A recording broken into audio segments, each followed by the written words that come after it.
Carlos, conforme prometido, eu vou falar nessa oportunidade sobre a questão de morar na igreja. Se o dirigente, pastor, poderia, segundo o regulamento interno, não sei se mudou nesse tempo, mas até 2015, como está aqui nessa carteirinha, dizia que não podia morar. No último vídeo que eu falei sobre a reverência, um dos itens de reverência, não só ao templo da habitação do Senhor, mas também ao pátio, tinha a proibição exatamente de morar na igreja ou dormir dentro da igreja, e também de comes e bebes, que eu vou ler aqui, ó, está no item dito de diversos. Vamos lá? Para não dizer que o Bruno está inventando. No item 2 diz: não é permitido mascar chicletes e nem comer na igreja. Tá aqui. E também o que fala sobre morar na igreja está no 11, que diz: não é permitido morar no edifício da igreja, mesmo que esteja separada do templo, ou seja, no pátio do templo, nem mesmo os seguranças, guardas, caseiros, operadores e locutores de qualquer estado civil poderão morar na igreja. Todavia, as instalações da igreja poderão ser usadas para cultos, escritórios, reuniões, ensaios, escolas, etc. Ou seja, pode utilizar o templo fora ou a parte dos cultos para ensaios, para escola dominical, coisa dessa natureza. Jamais para morar lá. E eu pergunto, esses 3 itens já na época do missionário eram respeitados ou não? Já não eram, de fato, desrespeitados? É claro que eram. Mascar chiclete e comer no templo, você via em a maioria das congregações, no templo da glória de Deus, no pátio, em tudo.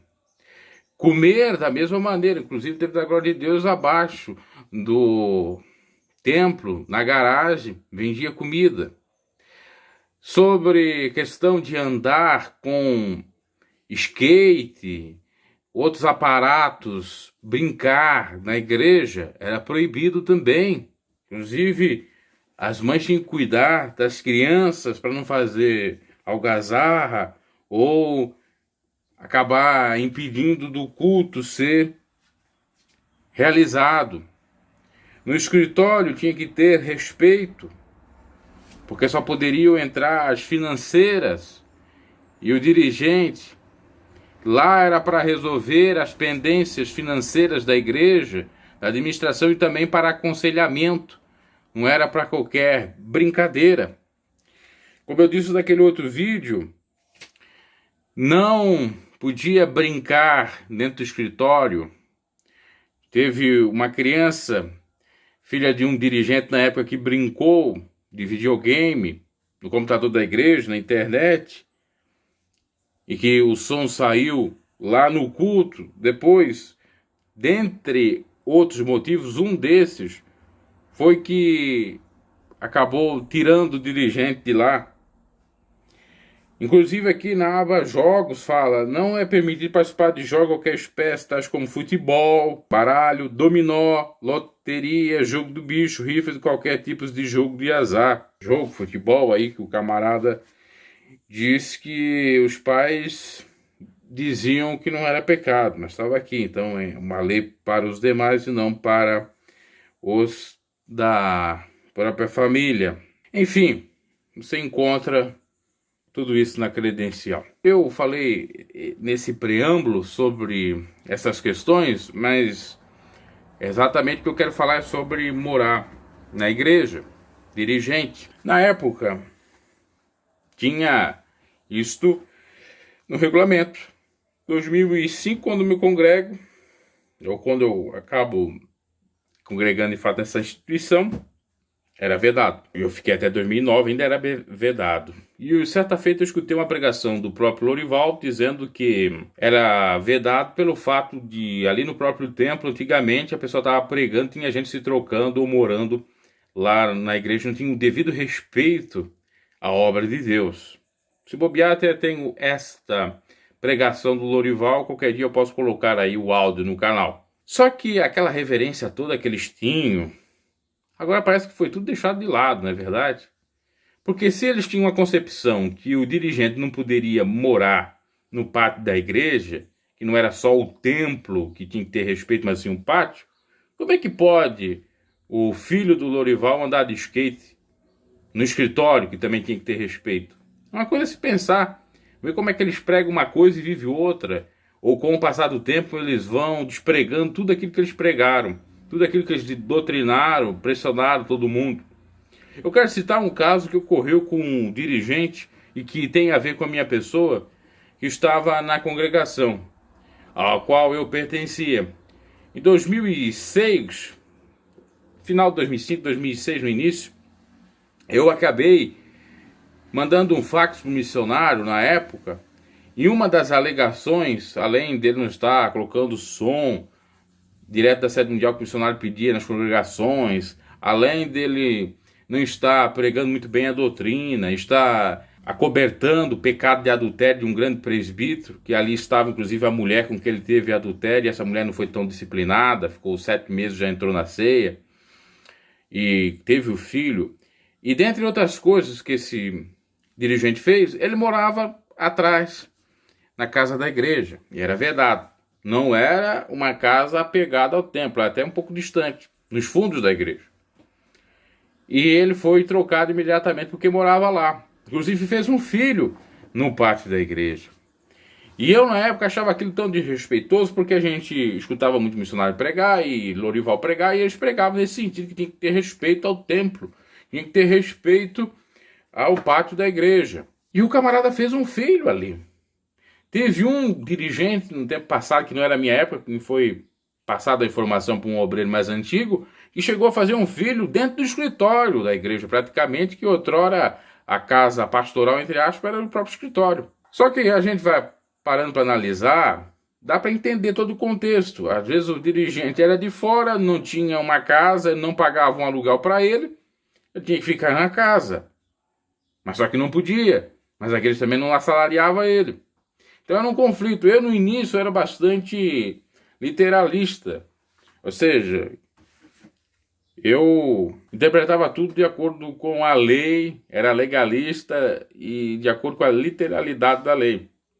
Não entendia o espírito da lei, né, ou do regulamento, e não entendia também as outras possibilidades. Eu era bastante defensor daquilo que se passava não só pela pessoa do missionário, mas também das próprias pessoas que pertenciam à diretoria e do próprio Lorival, como eu citei na pregação que ele falou sobre isso. Então, esse dirigente até estava equivocado, mas com relação ao outro, era mais prudente. Talvez fez alguma coisa errada, digo nessa questão de ter feito o filho ali. No entanto, não estava tão errado assim.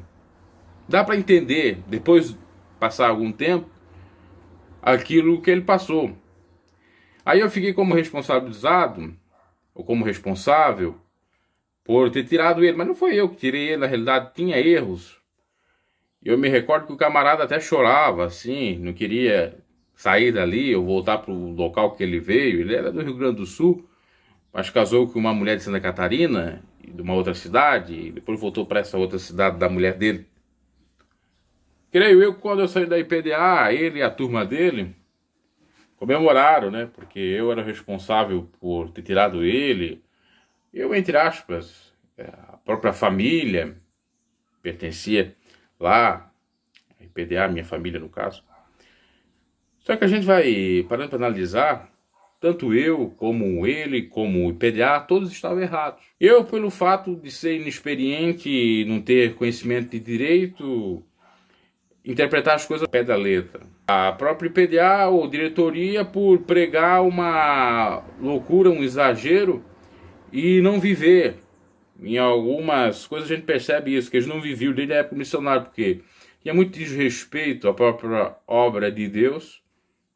Se fosse para o tempo da glória de Deus na época missionária, você via na própria garagem, masticando chiclete, comendo, namorando, aqueles namoros esquisitos, ali no próprio pátio, então, nas escadarias ali, que você sobe para ir para o templo à parte, depois vai chegar no templo principal, tá?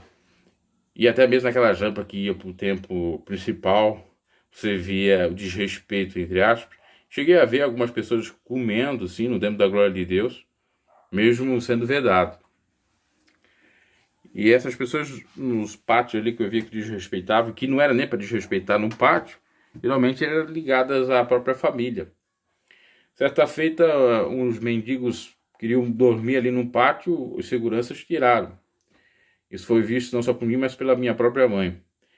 Outra vez teve um colega meu, um conhecido meu, que era, depois virou membro, né? Na época não era ainda, estava visitando a IPDA, ele colocou uma cama, melhor dizendo, daquelas de ar, e queria descansar porque não tinha encontrado um hotel para ficar, queria descansar lá dentro do templo. Veio imediatamente uma obreira e puniu ele. Ele disse, não, aqui você não pode dormir, aqui você não pode descansar. O máximo que você pode fazer é vai lá pro templo 3, dormir naqueles bancos lá. Só que não tinha culto ali, ele estava lá nas galerias e não fazia nenhum problema ele estar descansando ali. Eu não sei por que aquilo também. Mas era o respeito. Para a questão do respeito, eu até entendo um pouco. Mas era tudo fora.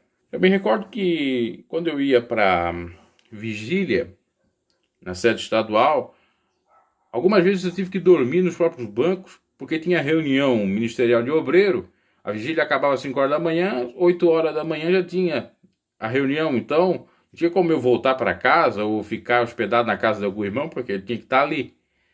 Algumas vezes eu cheguei a dormir num banco, quando não era no banco, em mesa de refeitório, ou dos refeitórios que tinha naquele ambiente. Cada caso é um caso. Uma coisa é morar, outra coisa é ficar. Mas a gente analisar no contexto de respeito à casa de Deus, muitas pessoas desrespeitaram, muitas pessoas foram punidas de uma maneira indevida, outras que eram para ser punidas não foram. Então, tinha dois pesos, duas medidas, tinha hipocrisia, tinha muita coisa nesse sentido.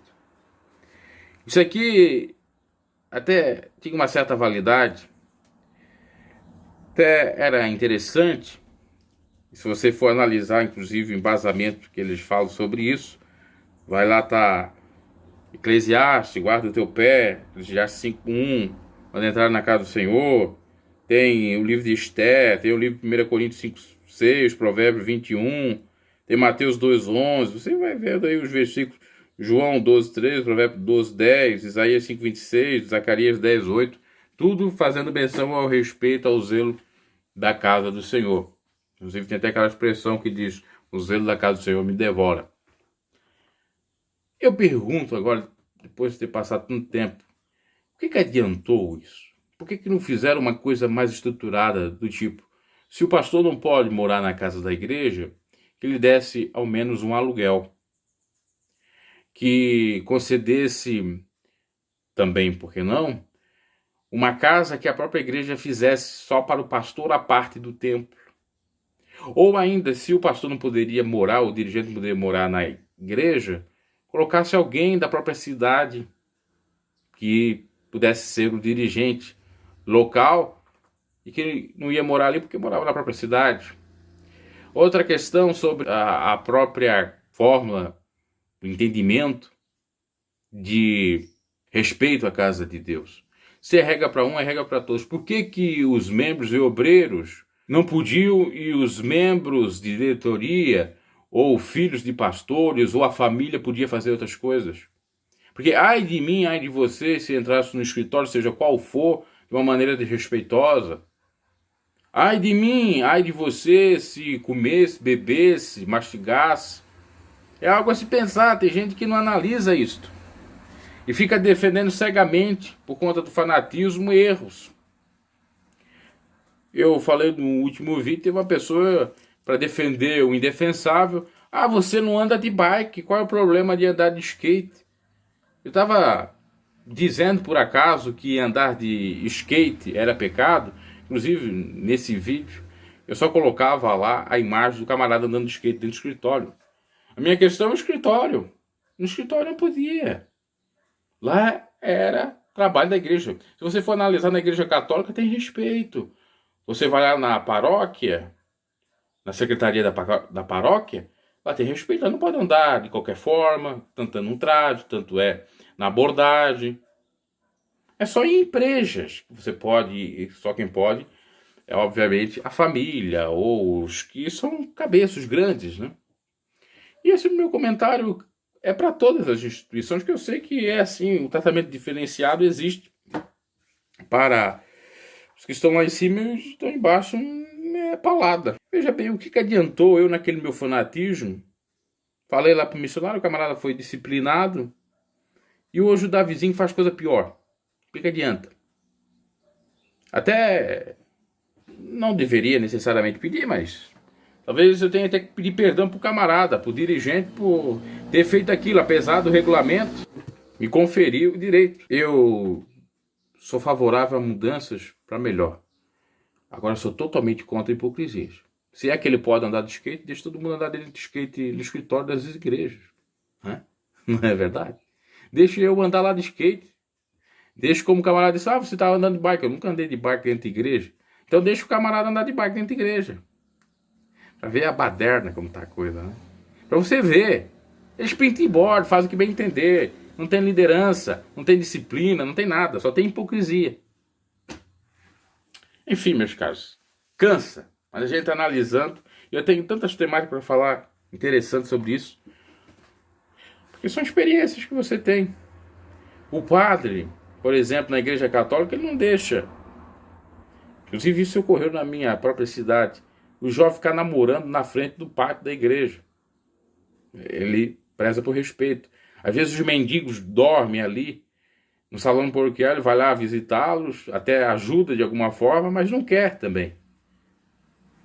E nessas igrejas evangélicas, por conta de ter família no meio, porque a igreja católica tem família, é o Papa que é escolhido, que manda tudo. Então eles acabam deixando.